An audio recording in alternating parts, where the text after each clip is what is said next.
The U.S. Capitol Police has sent a notice that there are reports of an active shooter for folks to keep away from that area. That's actually my neighborhood where I live in Washington, D.C.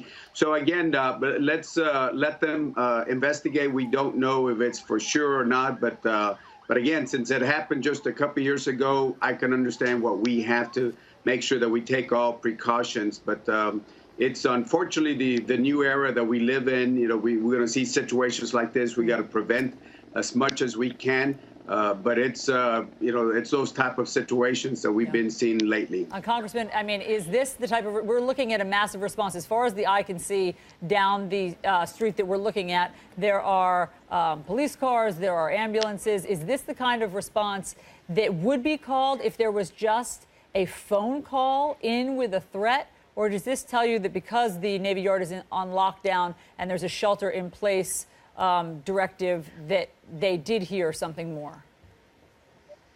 Well, you know, I don't think just a simple phone call is going to get that unless they have a little bit more than that.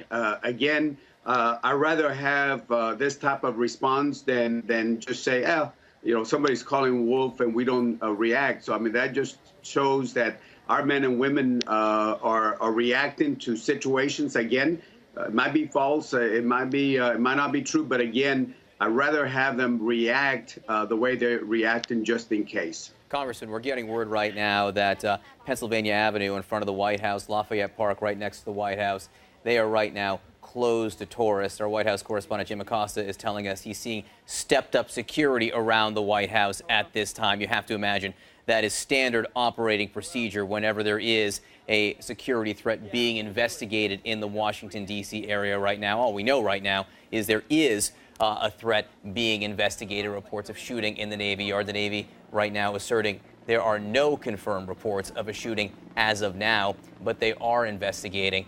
Congressman, I wonder if you could talk about what lessons have been learned since the shooting there 2 years ago. Again, a dozen people were killed right on that scene where we're looking at live pictures right now. The security presence is huge.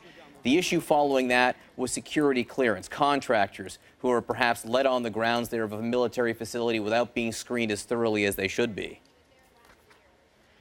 Well, you know, certainly we've seen that it's not only the folks, the terrorists, the folks that might commit this type of situations, but sometimes it's even folks that we have cleared and maybe not properly vetted and continuously vetted on this, or sometimes it might be a mental illness.